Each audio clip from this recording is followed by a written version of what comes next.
구독자 여러분 반갑습니다. 돈폭의 부동산 시작합니다. 저의 영상을 시청해주시는 구독자분들께 진심으로 감사드립니다. 오늘은 정확하고 누구보다 빠른 부동산 핵심 뉴스 전달해드립니다. 최근 대통령 인수위에서 소극적 대응으로 부동산 시장에 논란이 많았습니다. 더 이상 시장 참여자의 혼란이 가중되지 않기를 명확한 방향 제시를 부탁드리는 바입니다.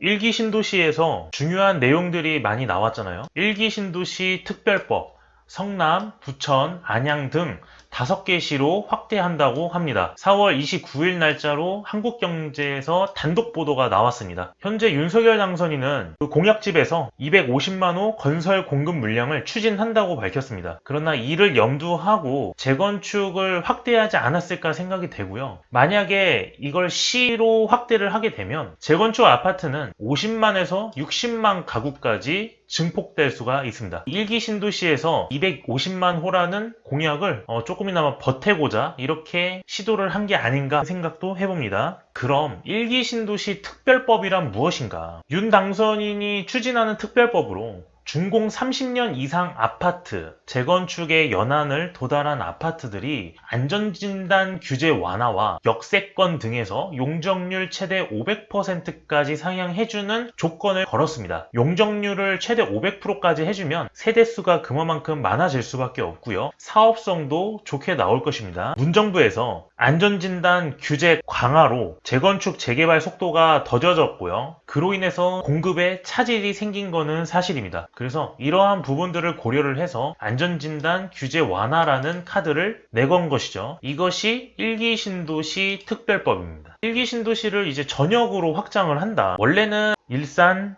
분당, 평촌, 중동, 삼본 등 5개 신도시에서만 겨냥을 해서 찝어서 얘기를 했습니다만 고양시, 성남시, 부천시, 안양시, 군포시 등으로 5개 전역 대상 지역이 확대된다. 만약에 이렇게 되면은 재건축 재개발에 포함되는 주택수가 늘어나게 될 것이죠. 이러면 비슷한 주택들, 아파트들은 매매 지수가 들썩거릴 가능성이 커졌습니다. 왜냐하면 비슷한 시기에 비슷한 연한의 아파트들이 호재에 대한 기대감이 생기니까 가격 상승까지 이어질 가능성이 크다고 얘기를 드리겠습니다. 갑자기 때 아닌 역차별 논란이 생깁니다. 왜 우리는 용적률 안 높여주냐? 광명과 용인 등에서 역차별로 반발이 나왔습니다. 5개 신도시만 해당했었으나 시 전역으로 확대를 했고요. 광명이나 용인 같은 경우는 일기 신도시와 근접해 있으니까 우리도 해달라는 요청 세도가 쏟아진 것 같습니다. 광명시 재건축 단지는 안양시와 맞닿아 있지만 적용 대상에 포함되지 못한다. 그래서 불만이 나오고 있고, 하안주공 같은 경우는 유명하죠. 재건축 추진위원장이 하안주공은 일기 신도시와 용적률도 비슷하기 때문에 이러한 용적률 상향에 대해서 기대감이 크다. 그래서 우리도 좀 해달라고 요청을 한 것 같습니다. 용인시가 바로 성남시 옆에 붙어 있기 때문에 이러한 부분도 고려를 해달라고 각 지역별로 갑자기 요청하는 사례가 발생된 것이죠. GTX를 보는 듯한 느낌이 듭니다. 각 지역별, 각 지자체별로 GTX 노선도를 유치하기 위해서 적극적 행정 노력이 있었던 거를 여러분들께서 알고 계실 겁니다. 경기 동남부권에서도 화성, 오산, 평택에서도 GTX를 유치하고자 이렇게 나서게 됐고요. 그리고 광주, 이천, 여주, 원주 각 수도권에 붙어있는 지자체들도 나가서 GTX를 유치하려고 합니다. 그러면 재건축과 재개발도 각 지자체별로 이렇게 불만이 나오고 만약에 요청 세도가 떨어진다면 현재 5 전국적으로 요청할 가능성도 커 보입니다. 이렇게 하는 이유가 뭐냐? 다른 이유도 있겠지만 6월 달에 지방선거가 있습니다. 지방선거를 앞두고 치열한 경쟁이 예상이 되는데 6월 1일 날 지방선거가 있습니다. 임기가 4년이에요. 2022년 7월부터 2026년 6월 30일까지 대통령과 함께 해야 하는데 이왕이면 같은 신념과 이념을 가진 후보들에게 투표를 하겠죠, 국민들이. 그래야 GTX든 재건축이든 무언가가 승인이 날 거라고 판단이 되니까 비슷한 신념을 가진 후보에게 투표를 할 수밖에 없고, 지금부터 나서서 GTX 재건축 이런 거를 유치하게 되면 그 후보에게 힘이 쏠릴 것으로 예상이 되겠죠. 중요한 지방선거가 있기 때문에 각 시도별로 많이 바빠질 것으로 보입니다. 2030 세대의 아파트 매입 비중 증가입니다. 이전 영상에서도 서울과 강남을 중심으로 아파트